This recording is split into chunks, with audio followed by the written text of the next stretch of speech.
Assalamualaikum warahmatullahi wabarakatuh. Alhamdulillahirabbil alamin. Wassalatu wassalamu ala asyrofil anbiya wal mursalin wa ala alihi wa sahbihi ajmain. Diriwayatkan beberapa tokoh muhaditsin yang diterima oleh seorang penuntut wali besar namanya Syekh Muhammad bin Yusuf As-Sanusi, meriwayatkan satu doa yang luar biasa. Doa itu tadi isi apa yang tadi dibaca di dalam kitab Jami'ul Ushulil Awliya, baru saja dibaca. Qala al-mu'allif radhiyallahu ta'ala anhu, isinya doa itu tadi kalau mau dibaca ini khasiatnya Allah Ta'ala memberikan luar biasa untuk kemantapan tauhid, kemantapan keyakinannya kepada Allah Subhanahu wa Ta'ala. Doa tersebut isinya Allahumma inni as'aluka khawfal alimina bika wa ilmal khaifina minka wa yaqinal mutawakkilina alaika wa raja'ar raghibina fika wa zuhdat talibina ilaika wa wara'al muhibbina laka wa taqwal mutasyawwiqina ilaika. Ya Allah, Allahumma inni as'aluka, kami mohon kepadamu ya Allah, khawfal alimina bika, takutnya orang-orang yang mengerti takut kepadamu, wa ilmal khaifina minka, dan berilah kami ilmunya, al ilmal khaifina minka, orang-orang yang tahu ilmunya yakin, ilmunya takut kepadamu,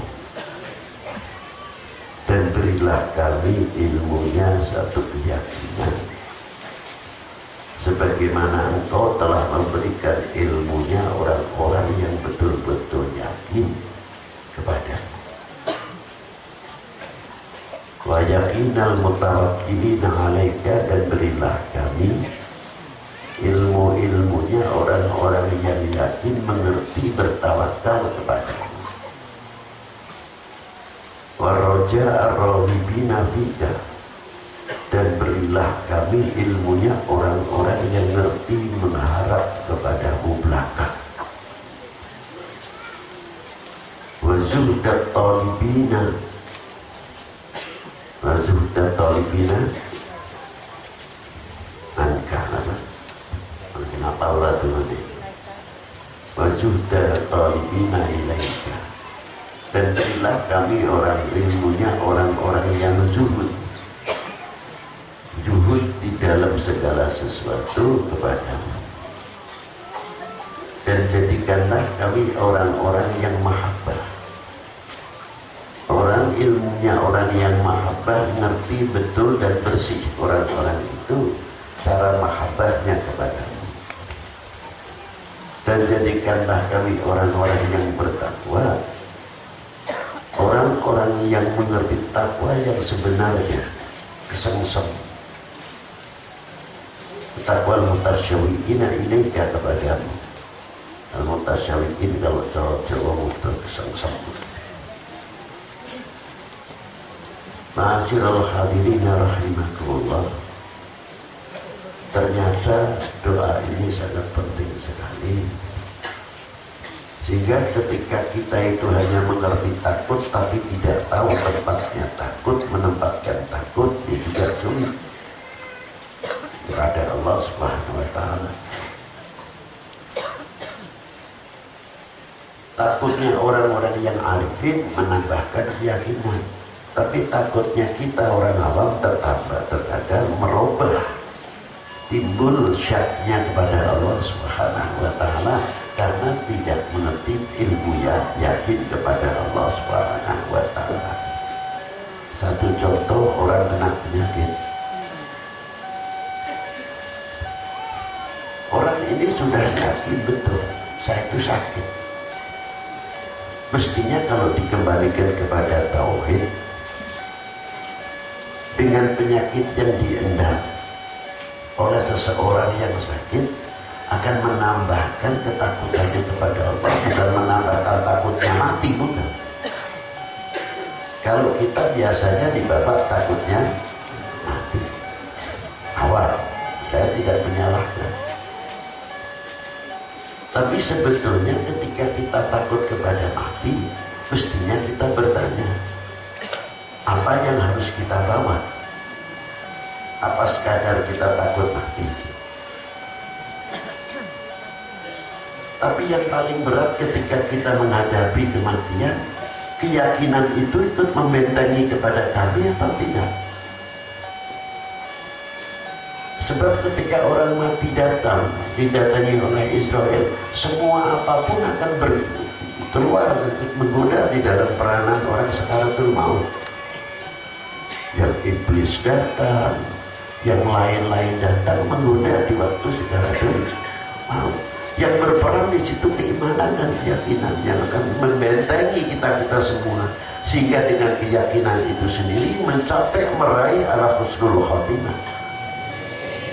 Tapi bila mana keyakinan ini pudar, waliyadzubillahi min dzalik, inilah yang paling ditakuti para auliyaillah, para wali, sehingga selain Allah menjadi hijab hubungannya dirinya dengan Allah Subhanahu wa Ta'ala.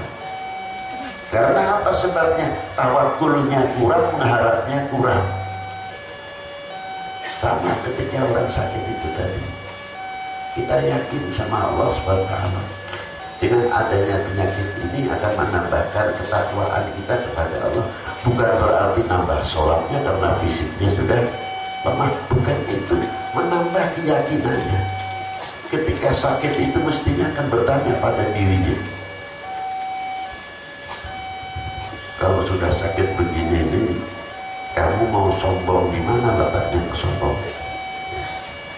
Kamu mau merasa kuat? Seberapa kekuatan? Sudah diangkat oleh Allah Ta'ala terbujur, hanya napas saja semuanya capek, lemes. Coba ketika itu keluarkan kesombongannya, saya. Gak bisa apa-apa. Itu diantara kalau sudah kena begitu. Yang bisa mengobati siapa? Ya iman dan keyakinannya, itulah yang akan mengobati. Ana abdul dhaifun, saya hamba yang fakir, yang lemah. Dan menambah keyakinannya kepada Allah Subhanahu wa Ta'ala yang maha kuat, maha syukurnya hanyalah Engkau ya Allah. Dan yakin secara syariat setiap penyakit pasti ada obatnya. Keyakinan menjawab lagi, tumbuh lagi. Allah Ta'ala tidak mempunyai sifat keta'alukan terhadap hambanya. Kalau mau mencabut orang itu harus dikasih sakit dahulu. Kalau tidak dikasih sakit, Allah Ta'ala tidak berkuasa mencabut. Na'udzubillah min dzalik ini. Hayata. Allah Ta'ala menciptakan sebab, tapi Allah Ta'ala sendiri tidak ta'alluq kepada sebab. Apa dikira kalau orang sehat betul itu jaminan panjang umur?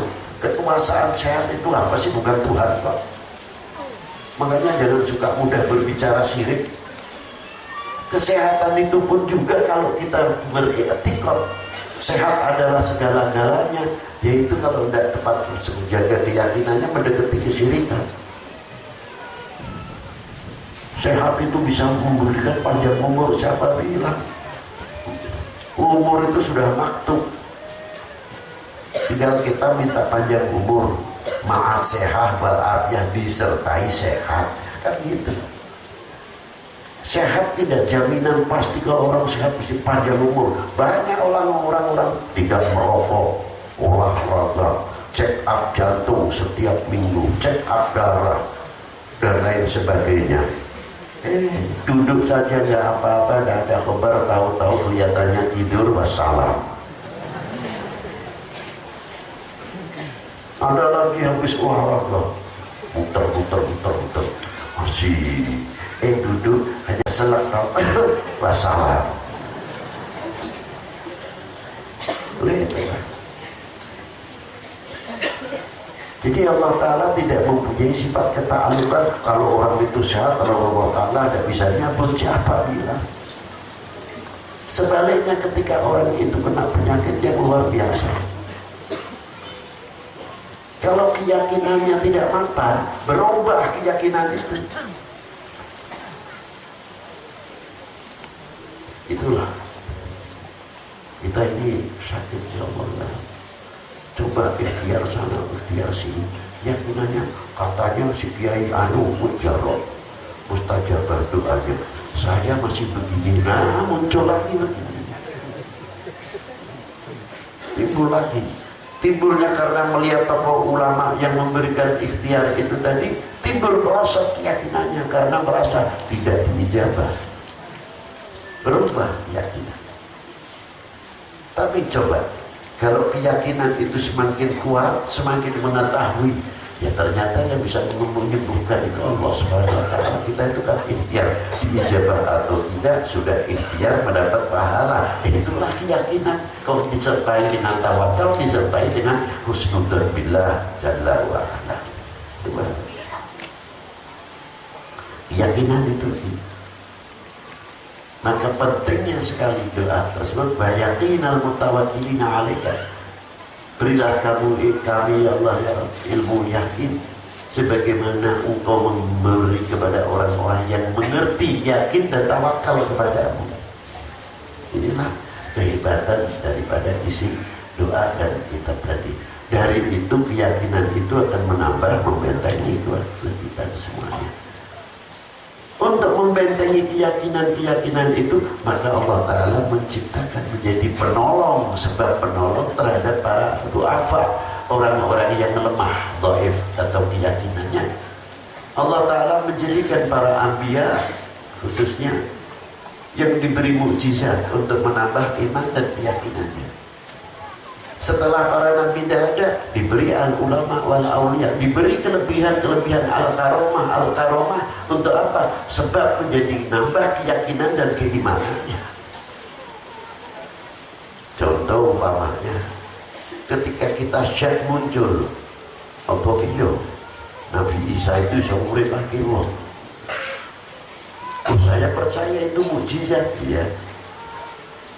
Tapi secara lahiriah kita hanya keimanan saja, tapi kita belum menjumpai. Dibuktikan dengan ulama-ulamanya baginda Nabi Sallallahu Alaihi Wasallam. Nabi kita bersabda, ulamaku ini bagikan para nabi Bani Israel. Ditunjukkan di antara siapa? Seperti Sayyidi Syabdul Qadir Al-Jilani, Sayyidi Syahbil Hasan Al-Syadili. Diberi karomah lain-lainnya masih banyak kalau saya sebutkan. Itu hakullah mutlak. Mau diberi karomah atau tidak, itu urusan Allah Ta'ala. Mau masuk akal mau tidak, itu urusan Allah Subhanahu wa Ta'ala. Mau mungkin dan tidak mungkin, itu urusan Allah Subhanahu wa Ta'ala. Bukan hak kita. Masuk tidak masuk akal, ya silahkan saja kalau tidak masuk akal. Tapi kalau akal kita ini dikembalikan kepada yang menciptakan akal, ya insya Allah masuk akal semuanya. Tidak ada yang tidak masuk akal. Pasti akan masuk, karena akalnya kembali kepada yang menciptakan akal. Selesai. Allah Ta'ala memberikan karomah-karomah para ulama-ulama terdahulu, seperti bisa menghidupkan orang mati. Dan ya Allah Ta'ala memberikannya, kok apa sih? Kok kita yang ribut? Kan aneh bin ajaib. Yang monggo kersa sehingga apa ya, sak kersane. Apa dianggap kalau Allah Ta'ala memberikan karomah kepada aulia ilah bisa menghidupkan orang mati, apa Allah Ta'ala rugi? Tidak. Disangka Allah Ta'ala menciptakan dunia seisinya dengan para anbiya'nya, para malaikat, Allah Ta'ala itu untung. Mustahil. Karena ibadahnya kita luar biasa, Allah Ta'ala dapat keuntungan dari ibadahnya kita. Mustahil. Hasya wa kalla. Justru keuntungan itu kita yang diberi oleh Allah Subhanahu wa Ta'ala. Bukan Allah Ta'ala sempurna sifatnya karena ibadahnya kita. Itulah.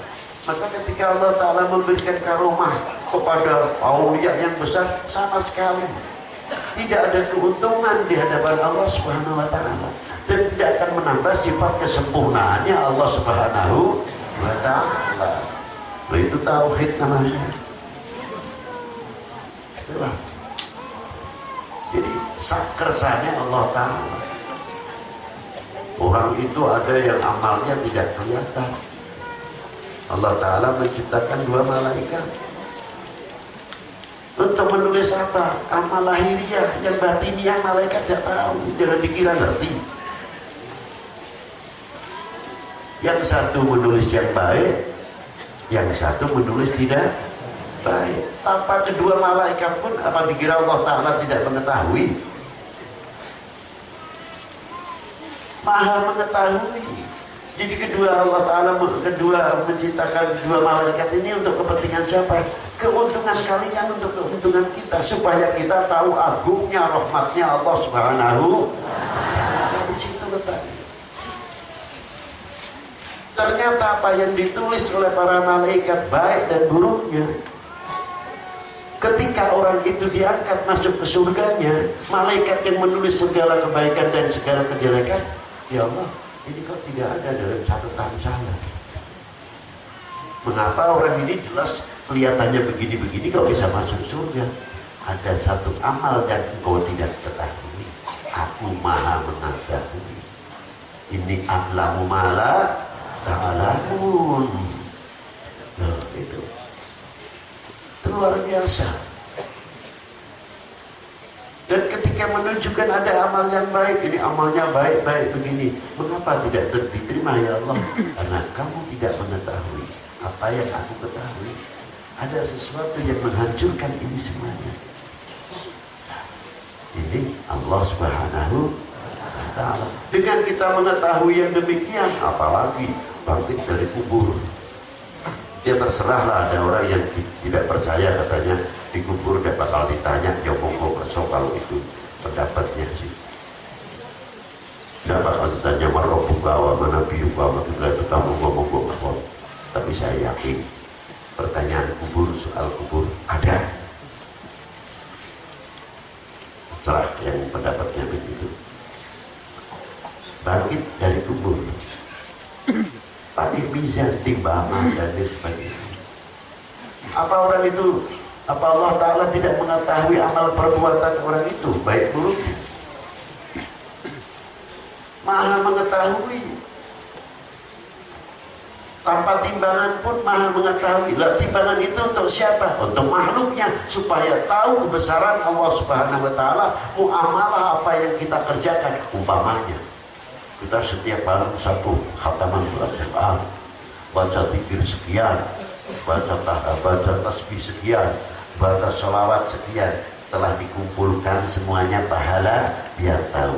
Udkhulu bi rahmati, masuklah kamu ke surgaku dengan rahmatku. Rahmatnya saya Allah Ta'ala 1 ditimbang pahala mereka yang didapati belum apa-apa untuk dibanding rahmatnya Allah Ta'ala. Melek akhirnya, bukan mata, tahu kebesaran Allah Subhanahu wa Ta'ala. Ternyata amal kita itu belum apa-apa dibandingkan rahmatnya Allah Subhanahu. Tapi untuk bisa mencapai, menggapai rahmatnya Allah Ta'ala dengan sebab amal baik kita ketika di dunia. Rabbana atina fid dunya hasanah wa fil akhirati hasanah wa qina. Seterusnya, wassalamualaikum warahmatullahi wabarakatuh.